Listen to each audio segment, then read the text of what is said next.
Corrosion देखो क्या होता है, जब कोई भी मेटल, मॉइस्चर, एसिड या वाटर इनमें से किसी में भी कांटेक्ट में आता है तो उसके ऊपर एक हाइड्रेटेड लेयर बन जाती है और उस मेटल की स्ट्रेंथ कम हो जाती है। ठीक है, उसी को ही कोरोजन बोलते हैं। हिंदी में संसारण, जब कोई धातु, नमी, अम्ल या जल इनके संपर्क में आ जाए और वो संसारित हो जाए, मतलब खराब हो जाए, तो उसको बोलते हैं संसारण। ठीक है, जैसे हम बोलते हैं लोहे में जंग लगना, rusting of iron is an example of corrosion. ठीक है, ऐसे ही चांदी काली पड़ जाती है और कॉपर ग्रीन कलर का हो जाता है। ग्रीन कलर के मतलब कोटिंग आ जाती है उसमें। ठीक है, अब इसको हम बचाए कैसे, क्योंकि कोरोजन होना तो ठीक है नहीं, तो एलॉयज बनाए जाते हैं। एलॉयज मतलब समझ रहे हैं ना, जैसे कि स्टील बना दिया, स्टेनलेस स्टील बना लिया, है ना, और गोल्ड होता है प्योर, उसमें थोड़ा सिल्वर ऐड कर दिया, मतलब उसकी जो प्रॉपर्टी है ना उसको इंप्रूव करते हैं एलॉयज में। ठीक है, और कोरोजन भी उसमें से, कोरोजन से मतलब बचने के लिए भी हम एलॉयज का यूज कर सकते हैं।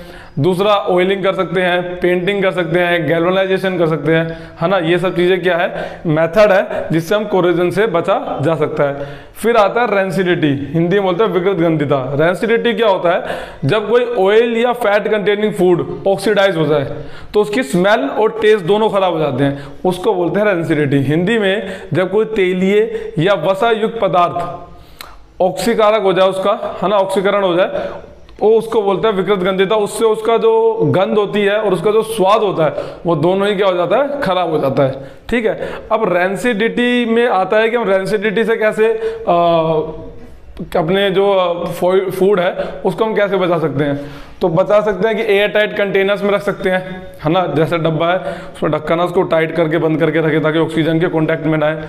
दूसरा, उसमें एंटीऑक्सीडेंट डाल सकते हैं, है ना, कि वो ऑक्सीडाइज ना करे।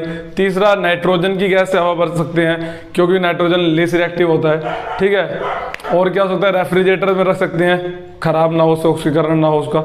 ठीक है, तो पेपर में कोरोजन और रेंसिडिटी आए ना आए इनकी प्रिवेंशन जरूर आती है, तो उन प्रिवेंशन को जरा ध्यान से देखना, सब एनसीईआरटी में मेंशन है। देखो डिफाइंस तुम्हें जहां से समझ में आता है, एनसीईआरटी हो, सैम्पल पेपर हो, XYZ किसी भी राइटर की बुक हो, तुम्हें जहां से डिफाइन पढ़नी है पढ़ लो, कोई दिक्कत नहीं है। बस समझ में आना चाहिए कि ये कोरोजन होता क्या है, रेंसिडिटी होता है, कि हमसे कोई पूछे कि भाई कोरोजन होता क्या है तो हम उसको एक्सप्लेन कर सके भाई ये कोरोजन होता है। अब हर जगह डिफाइन तो बताएंगे ही नहीं कि पूरे डिफाइन बोलने बैठेगा, सामने वाले को डिफाइन समझ में आए या ना आए। कोरोजन होता क्या है, रेंसिडिटी होता क्या है, हमें पता होना चाहिए। डिफाइन हम लिख सकते हैं अगर हमें वो चीज पता हो तो। ठीक है, यहाँ पहला चैप्टर हो गया खत्म। आपके पहले चैप्टर में किसी भी टॉपिक में कुछ भी डाउट हो तो कमेंट सेक्शन में से पूछ लीजिए।